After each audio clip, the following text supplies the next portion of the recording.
Hi hello friends, welcome to CET fighters YouTube channel. ನೀವೇನಾದರೂ ಇದೇ ಮೊದಲ ಬಾರಿಗೆ ನಮ್ಮ ಚಾನಲನ್ನು ನೋಡ್ತಾ ಇದ್ದರೆ ಆದಷ್ಟು ಚಾನಲ್ಗೆ ಸಬ್ಸ್ಕ್ರೈಬ್ ಮಾಡಿಕೊಂಡು ಪಕ್ಕದಲ್ಲಿರುವಂಥ ಬೆಲ್ ಐಕನ್ನ ಆಲ್ ಅಂತ ಹೊತ್ಕೊಳ್ಳಿ. ಬನ್ನಿ ಸ್ನೇಹಿತರಾಗ ಜೈಲ್ ವಾರ್ಡರ್ ಹುದ್ದೆಗಳಿಗೆ 2833 ಹುದ್ದೆಗಳ ಅಧಿಸೂಚನೆ ಕೂಡ ಪ್ರಕಟವಾಗಿದೆ.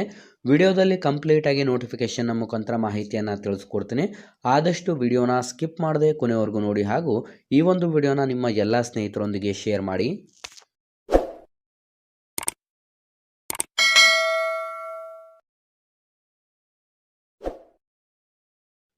ಇಲ್ಲಿ ಕಾಣಿಸ್ತಾ ಇದೆ ನೋಡಿ, ಪೊಲೀಸ್ ಜೈಲ್ ವಾರ್ಡರ್ ಹುದ್ದೆಗಳು 2025 ಅಂತಾನೂ ನೀಡಲಾಗಿದ್ದು, ಸಂಸ್ಥೆ ಹೆಸರನ್ನು ಕೂಡ ನೀಡಲಾಗಿದೆ. ಪೊಲೀಸ್ ಇಲಾಖೆ ಅಂತಲೂ ಕೂಡ ನೀಡಲಾಗಿರುತ್ತದೆ. ಇಲ್ಲಿ ಖಾಲಿ ಇರುವಂಥ ಜೈಲ್ ವಾರ್ಡರ್ ಹುದ್ದೆಗಳಿಗೆ ಅಧಿಸೂಚನೆ ಕೂಡ ಹೊರಡಿಸಲಾಗಿದ್ದು, ಒಟ್ಟು 2833 ಹುದ್ದೆಗಳ ಅಧಿಸೂಚನೆ ಇದಾಗಿರುತ್ತೆ. ಕಂಪ್ಲೀಟಾಗಿ ಆಸಕ್ತ ಮತ್ತು ಅರ್ಹ ಅಭ್ಯರ್ಥಿಗಳು ಆನ್ಲೈನ್ನ ಮುಖಾಂತರ ಅರ್ಜಿಗಳನ್ನು ಸಲ್ಲಿಸಬೇಕು. ಆನ್ಲೈನ್ ಮುಖಾಂತರ ಅರ್ಜಿಯನ್ನು ಸಲ್ಲಿಸಲು ಡಿಸ್ಕ್ರಿಪ್ಷನ್ ಬಾಕ್ಸಲ್ಲಿ ನಾನು ಲಿಂಕನ್ನು ಕೂಡ ಕೊಟ್ಟಿರ್ತೇನೆ.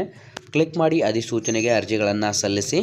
ಹೊಸ ವಿದ್ಯಾರ್ಥಿಗಳು ಯಾರೆಲ್ಲ ವಿಡಿಯೋಸ್ನ ನೋಡ್ತಾ ಇದ್ರೆ ಡಿಸ್ಕ್ರಿಪ್ಷನ್ ಬಾಕ್ಸಲ್ಲಿರುವಂಥ ನಮ್ಮ ಟೆಲಿಗ್ರಾಮ್ ಗ್ರೂಪ್ ಮತ್ತು ವಾಟ್ಸಪ್ ಗ್ರೂಪ್ಗಳಿಗೆ ಜಾಯ್ನ್ ಆಗಿ. ನೀವೇನಾದರೂ ಪೊಲೀಸ್ ಇಲಾಖೆ ಹಾಗೂ ಇನ್ನಿತರ ಸ್ಪರ್ಧಾತ್ಮಕ ಪರೀಕ್ಷೆಗಳ ಎಕ್ಸಾಮ್ ಪ್ರಿಪರೇಷನ್ ಮಾಡ್ಕೋತಾ ಇದ್ದರೆ ಇಂದ ಡಿಸ್ಕ್ರಿಪ್ಷನಲ್ಲಿರುವಂಥ ನಮ್ಮ ಪೊಲೀಸ್ ಫೈಟರ್ಸ್ ಯೂಟ್ಯೂಬ್ ಚಾನಲ್ಗೆ ಸಬ್ಸ್ಕ್ರೈಬ್ ಮಾಡ್ಕೊಳ್ಳಿ. ಬೇಕಿರುವಂಥ ಒಂದು ಶೈಕ್ಷಣಿಕ ಅರ್ಹತೆಗಳನ್ನು ನೋಡಿದ್ರೆ ವಿದ್ಯಾರ್ಥಿಗಳು ಕಂಪ್ಲೀಟಾಗಿ 10ನೇ ತರಗತಿ 12ನೇ ತರಗತಿ ಅಥವಾ ನೀವು ಪದವಿಯನ್ನು ಹೊಂದಿರಬೇಕಾಗಿರುತ್ತೆ. ನಿಮ್ಮ ಒಂದು ಆಯ್ಕೆ ಪ್ರಕ್ರಿಯೆಯನ್ನು ನೋಡಿದ್ರೆ ಕಂಪ್ಲೀಟಾಗಿ ಲಿಖಿತ ಪರೀಕ್ಷೆ, ದೈಹಿಕ ಪರೀಕ್ಷೆ ಮತ್ತು ದೈಹಿಕ ಪ್ರಾಮಾಣಿಕ ಪರೀಕ್ಷೆಗಳನ್ನು ಮತ್ತು ನಿಮ್ಮ ದಾಖಲಾತಿಗಳನ್ನು ಪರಿಶೀಲಿಸಿ ಈ ಒಂದು ಅಧಿಸೂಚನೆಗಳಿಗೆ ಅರ್ಹ ಮತ್ತು ಆಸಕ್ತ ಅಭ್ಯರ್ಥಿಗಳಿಂದ ಅರ್ಜಿಗಳನ್ನು ಆಹ್ವಾನಿಸಿದ ನಂತರ ನಿಮ್ಮ ಒಂದು ಆಯ್ಕೆ ಪ್ರಕ್ರಿಯೆ ಕೂಡ ಇದಾಗಿರುತ್ತದೆ.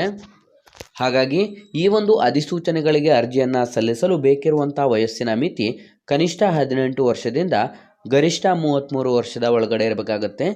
SC/ST ವಿದ್ಯಾರ್ಥಿಗಳಿಗೆ 5 ವರ್ಷ ಮತ್ತು OBC ಕ್ಯಾಟಗರಿ ವಿದ್ಯಾರ್ಥಿಗಳಿಗೆ 3 ವರ್ಷ ರಿಲ್ಯಾಕ್ಸೇಷನ್ ನೀಡಲಾಗಿದ್ದು, ಅರ್ಜಿ ಶುಲ್ಕ ಕಂಪ್ಲೀಟಾಗಿ ನಿಮ್ಮ ಒಂದು ಕ್ಯಾಟಗರಿ ಮೇಲೆ ಡಿಪೆಂಡ್ ಆಗಿದ್ದು, ಅರ್ಜಿಗಳನ್ನು ಸಲ್ಲಿಸಲು ಬಯಸುವಂಥ ಅಭ್ಯರ್ಥಿಗಳಿಗೆ ಈಗ ಆಲ್ರೆಡಿ ಏಪ್ರಿಲ್ ತಿಂಗಳಲ್ಲಿ ಈ ಒಂದು ಅಧಿಸೂಚನೆ ಪ್ರಕಟ ಮಾಡಲಾಗಿದ್ದು, ಆನ್ಲೈನ್ನ ಮುಖಾಂತರ ಅರ್ಜಿಗಳನ್ನು ಸಲ್ಲಿಸಲು ಇನ್ನೂ ದಿನಾಂಕ ಫಿಕ್ಸ್ ಮಾಡಿಲ್ಲ. ಹಾಗಾಗಿ ದಿನಾಂಕ ತಿಳಿಸಿದ ನಂತರ ಆನ್ಲೈನ್ ಅರ್ಜಿ ಯಾವ ರೀತಿ ಸಲ್ಲಿಸೋದು ಅಂತ ಕಂಪ್ಲೀಟಾಗಿ ತಿಳಿಸ್ಕೊಡ್ತೀನಿ.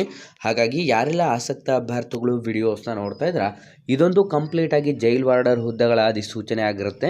ಹಾಗಾಗಿ ಆದಷ್ಟು ಈ ಒಂದು ಉದ್ಯೋಗ ಮಾಹಿತಿಯನ್ನು ಲೈಕ್ ಮಾಡಿ ಮತ್ತು ನಿಮ್ಮ ಎಲ್ಲ ಪೊಲೀಸ್ ಆಕಾಂಕ್ಷಿತ ಅಭ್ಯರ್ಥಿಗಳೊಂದಿಗೆ ವಿಡಿಯೋನ ಶೇರ್ ಮಾಡೋದ್ರ ಮೂಲಕ ಹೆಚ್ಚಿನ ಉದ್ಯೋಗ ಮಾಹಿತಿಗಳಿಗಾಗಿ ಇಂದ ನಮ್ಮ ಚಾನಲ್ಗೆ ಸಬ್ಸ್ಕ್ರೈಬ್ ಮಾಡ್ಕೊಳ್ಳಿ ಅಂತ ತಿಳಿಸ್ತಾ ಇದ್ದೀವಿ ಸ್ನೇಹಿತರೆ.